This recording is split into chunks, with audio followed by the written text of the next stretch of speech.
नमल। फारिस एकदम खड़ा हो गया। उसके माथे पे बाल पड़ गए। आज तो हमारा शादी। इतने अरसे बाद चौखट पे जुमर के अल्फाज टूट गए। फारिस सामने खड़ा था। अब्बा व्हील चेयर पे शादी खिड़की के साथ। फारिस को देखकर उसकी भूरी आंखों में पहले बेयकीनी उभरी, फिर सदमा और आखिर में शदीद गुस्सा। उसके लब भींच गए इतनी सख्ती से कि गर्दन की नसें उभरने लगीं। तेज़ निगाहों से शादी को देखकर जैसे जवाब मांगा। फारस तेज़ी से उसके पास से गुजरकर बाहर की तरफ बढ़ा। ये आदमी मेरे घर में क्या कर रहा है? वो अभी निकला भी ना था जब वो जवाब तलब नज़रों से बड़े अब्बा को देखकर ऊंची आवाज़ में बोली थी। फारिस लम्हे भर को रुका, फिर तेज़ी से निकलता गया। उसे मैंने बुलाया था जुमर। बड़े अब्बा ने मलाल से उसे जाते देखा। आप मेरे साथ ऐसा कैसे कर सकते हैं? आप नहीं जानते कि वो कौन है? वो बेयकीनी, हैरत और सदमे से इतना बुलंद बोल रही थी कि सदाकत राहदारी में ही जम गया।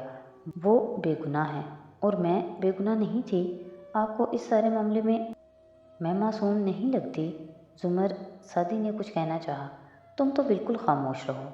उंगली उठाकर उसे चुप कराया। सादी ने सर झुका लिया। मरकज़ी दरवाज़ा खोलकर बंद होने की आवाज़ आई। अगर आइंदा ये आदमी मेरे घर में दाखिल भी हुआ तो मैं इस घर में नहीं रहूँगी अब्बा। फारस औरज अबूर करता दिखाई दे रहा था। अहानत और ज़ब्त से उनके कान सुर्ख हो गए थे। बड़े अब्बा का दिल बुरी तरह दुखा। वो मेरे इसरार पे आया था। उसका क्या कसूर? ये सब। जुमर ने पर्स से रिपोर्ट्स के लिफाफे निकालकर ज़ोर से मेज़ पे उछाले। वो सब बिखर कर नीचे लुढ़क गए। ये सब इसका कसूर है। आपके 2 बच्चे एक एक गुर्दा खो चुके हैं तो इस आदमी की वजह से, और आप इसे अपने लाउंज में बिठा रहे थे। अब्बा, उसने मुझे गोली मारी थी। ये वही आदमी है। तुमने उसे ये करते हुए देखा तो नहीं था? मुझे पता है ये वही था। मुझे किसी की वजाहत की ज़रूरत नहीं। वो गुलाबी सुर्ख आंखों के साथ फटते दिल से बोलती पलट गई। सदाकत सर झुकाए ट्रॉली अंदर ले आया। सदी ने गहरी सांस भरी, आगे आया, कबाब उठाया, सोफे पर विराजमान हुआ और उसे खाने लगा। मज़े का है, आप भी लेना। वो अभी तक दिल महसूस कर बैठे थे, गर्दन दाएं तरफ गिराए, ज़र्द रंगत के साथ। वो क्या सोचता होगा? और तुम भी उसे लेकर नहीं गए? बेचारा टैक्सी पे गया होगा। छोड़े बड़े अब्बा, वो बहुत रफ एंड टफ हैं। 4 साल जेल में चक्की पीस कर आए हैं। टैक्सी पे जाकर घुल नहीं जाएंगे। वो ज़रा उठकर दूसरा कबाब उठा रहा था।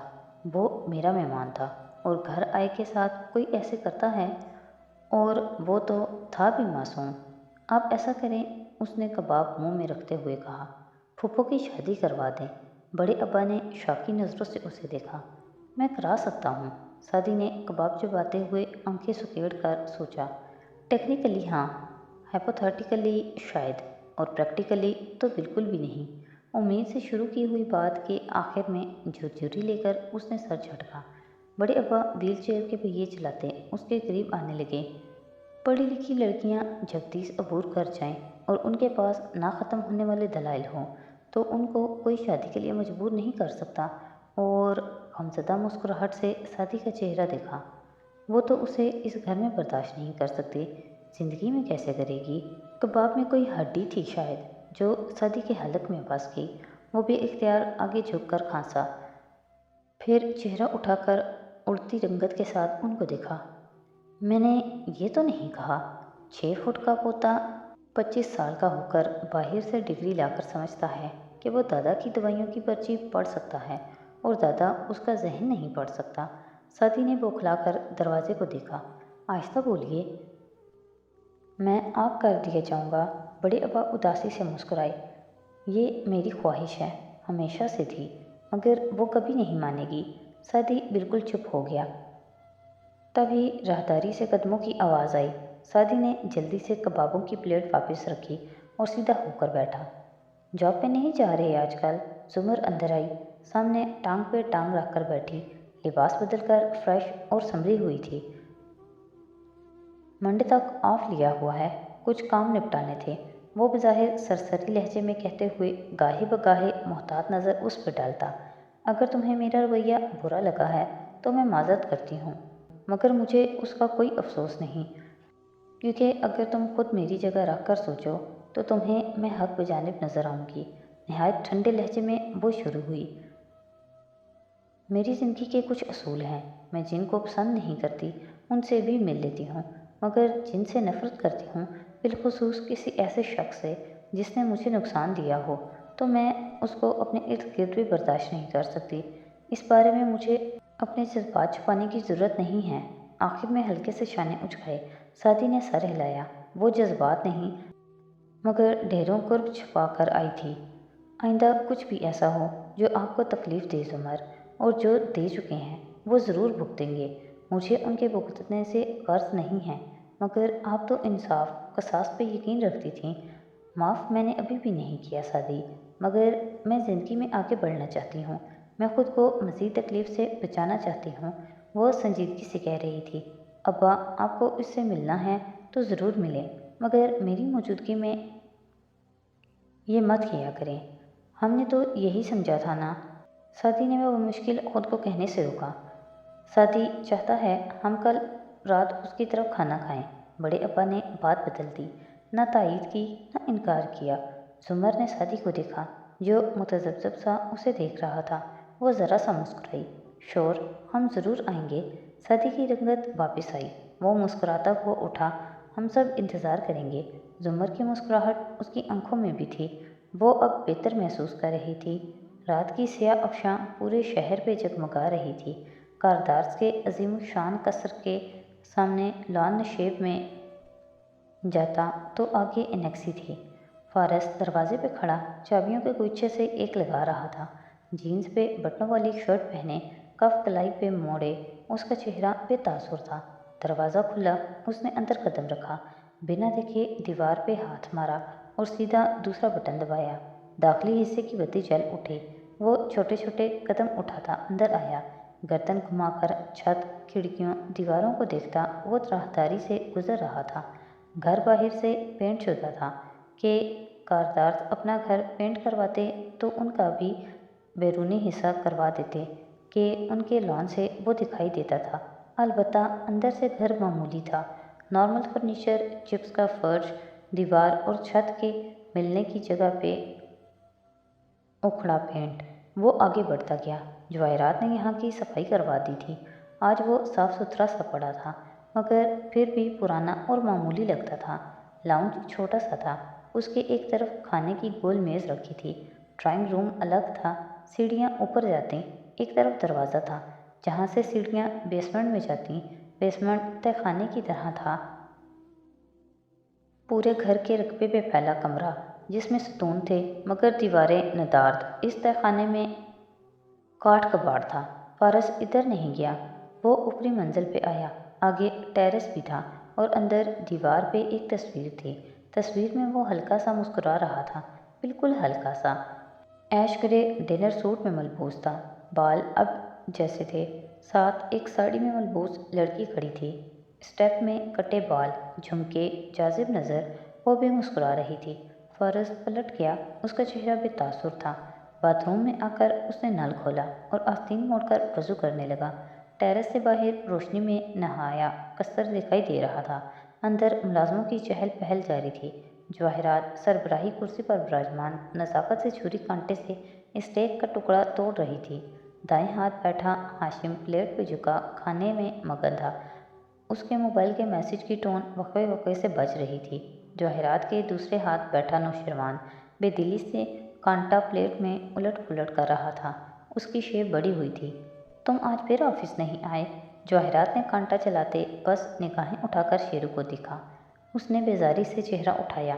आप लोग कुछ देर के लिए मुझे अकेला नहीं छोड़ सकते? मम्मी, हाशिम ने निगाहों में जवाहरात को तंबीह की। उसने ज़रा से शाने उचकाए। मेरा ख्याल था तुम अब तक अपने भाई को समझा चुके होगे, मगर ये हनूज़ इस औरत के गम में है जो इसे गधा समझकर इस्तेमाल करके चली गई। आप चाहती हैं मैं टेबल से उठ जाऊं? उसका चेहरा सुर्ख पड़ने लगा। शेरू, बदतमीज़ी मत करो, वो हमारी माँ हैं। और जिस तरह हाशिम ने सिर्फ निगाह उठाकर सख्ती से कहा, نوشیروان نے گردن جھکا لی۔ جواہرات نے گہری سانس لے کر گلاس لبوں سے لگایا۔ میں اس دن کا انتظار کر رہی ہوں جب تمہیں احساس ہوگا کہ تمہاری ماں اور بھائی تمہیں پروٹیکٹ کرنے کے لیے کیا کیا کرتے ہیں، اور یہ پورا ہفتہ ہم نے تمہارا خواہ مخواہ کا غصہ برداشت کیا ہے۔ تم ہمیں ہی مورد الزام ٹھہرا رہی ہو۔ اگر سعدی نے، اور اس نام پہ نوشیروان کی کن پٹیاں پھٹنے لگی تھیں، کچھ برا کیا ہے تو وہ تمہارے بھائی کے ساتھ، اور جب وہ کہہ رہا ہے کہ وہ اسے سنبھال لے گا تو تم کیوں اپنا خون جلا رہے ہو؟ نوشیروان نے کانٹا رکھ دیا۔ بس کھا چکا تھا وہ۔ فارس چلا گیا؟ ہاشم نے دانستہ ماں کو دیکھتے ہوئے موضوع بدلا۔ ٹھنڈے انداز میں وہ شیروں کی مزید کلاس لے سکتی تھی، مگر ہاشم کے مسلسل نگاہوں سے تنبیہ کرنے پر گہری سانس لے کر بولی، مہمان سے 4 دن بعد بو آنے لگتی ہے، سو آج اس کا گھر تیار کروا دیا تھا۔ نوشیروان اٹھنے کے لیے پر توڑ رہا تھا، مگر بہرحال اس میں اتنی جرأت نہ تھی کہ بڑے بھائی اور ماں کے سامنے سے یوں اٹھ جائے۔ ہاشم کا موبائل پھر سے بجا۔ اس نے ایک ہاتھ سے کانٹا لبوں تک لے جاتے دوسرے سے فون کان سے لگایا۔ جی آپ کا کام ہو گیا تھا، میں صبح تک کیس فائل آپ کو بھجوا دوں گا۔ جی بالکل۔ اس نے پلیٹ پرے کی اور دوسرا نمبر ملانے لگا۔ ہاشم کے ہر وقت بجتے فون کی وہ عادی تھے۔ جی زمر، کیسی ہیں آپ؟ ان دونوں نے چونک کر فون پر اسے کہتے سنا۔ میں نے آپ کو ایک کیس فائل کا کہا تھا۔ اوکے، وہ کاپی ہو گئی؟ اچھا، میں ڈرائیور کو بھیج دیتا ہوں، آپ کے گھر سے پک کر لے گا۔ اس نے رک کر سنا۔ آپ کدھر ہیں؟ خیریت؟ سعدی کی طرف۔ اچھا۔ ہاشم بات دہرانے کا عادی نہ تھا، مگر چونکہ یہ اس کے لیے غیر متوقع تھا سو وہ دہراتا گیا۔ نگاہ اٹھا کر شیرو کو دیکھا، وہ بھویں پیچھے اسے ہی دیکھ رہا تھا۔ چلیں جب واپس آئیں۔ اچھا، صبح وہیں سے کوٹ جائیں گی؟ اوکے، کوئی مسئلہ نہیں۔ سعدی قریب ہے تو میری بات کروا دیں، وہ کہتے ہوئے اپنے چھوٹے بھائی کو دیکھ رہا تھا۔ جواہرات بھی نیپکن سے لب تپتپاتی ادھر متوجہ تھی۔ کیا حال ہے سعدی؟ وہ بولا تو آنکھوں میں سرد مہری در آئی۔ نوشیروان نے کہہ کر استہزائیہ سر جھٹکا۔ میں تو بالکل ٹھیک ہوں۔ ایسا ہے کہ صبح میری سیکرٹری تمہیں کال کر کے اپائنٹمنٹ دے گی، ضرور آنا، میں انتظار کروں گا، کہہ کر اس نے فون رکھ دیا۔ یہ گرایا ہے آپ نے اسے ڈی اے کی نظروں میں کہ وہ ایک دفعہ پھر فیملی بن گئے۔ وہ کل آئے گا، میں اس سے بات کروں گا اور میں سب سنبھال لوں گا۔ اب وقت آ گیا کہ تم سعدی یوسف آبزیشن سے نکل آؤ۔ ہر فکرہ توڑ توڑ کر تحمل سے ادا کیا۔ نوشیروان ریلیکس۔ جواہرات نے اب نرمی سے شیرو کا ہاتھ دبایا۔ اس نے بظاہر خود کو نارمل کرتے ہوئے اثبات میں سر ہلا دیا۔ بہرحال تاثرات چھپانے میں ماں اور بھائی جیسا ماہر نہ تھا۔ یہ کوئی اتنی بڑی بات نہیں ہے۔ بڑی بات تب ہوتی جب سعدی کے ہاتھ کچھ ایسا لگتا جو ہمیں نقصان دے۔ میں سمجھ گیا، میں ٹھیک ہوں۔ وہ اپنا موبائل نکالتے ہوئے اٹھ گیا۔ جواہرات نے قدرے تشویش سے گردن اٹھا کر اسے دیکھا۔ کہاں جا رہے ہو؟ سرمد وغیرہ نے باہر کھانے کا پروگرام بنایا تھا، پہلے انکار کر دیا، اب چلا ہی جاتا ہوں، موڈ اچھا ہو جائے گا، ورنہ جب تک یہ سعدی یوسف زندہ ہے میری زندگی مسائل کا شکار رہے گی۔ سر جھٹک کر کہتا وہ نکلنے لگا، پھر جیسے اپنی ہی بات نے سوچ کا ایک نیا در دکھایا۔ مر کیوں نہیں جاتا یہ سعدی آخر؟ اتنے تو بم بلاسٹ ہوتے ہیں روز۔ وہ تو کہہ کر نکل گیا، مگر ہاشم بے اختیار سانس روکے اسے دیکھنے لگا۔ سوچ سمجھ کر بولا کرو، اس نے عقب سے قدرے برہمی سے پکارا۔ شیرو نے مڑے بغیر بائیں کا ہاتھ ہلایا اور آگے بڑھتا گیا۔ مجھے یقین نہیں ہے وہ دوستوں کے پاس جا رہا ہے۔ اگر آپ اس طرح ہر وقت اس کو منفی رخ دکھاتی رہیں تو وہ واقعی کسی کے پاس جانے کے قابل نہیں رہے گا۔ تمہارے خیال میں اس کی بھلائی نہیں چاہتی؟ کیا ہم سکون سے کھانا کھا سکتے ہیں؟ ہاشم واپس پلیٹ کی طرف متوجہ ہوا۔ شور۔ جواہرات نے نزاکت سے شانے اچکائے، انگلی سے سامنے گرے بال پیچھے کیے اور گھونٹ گھونٹ جوس پینے لگی۔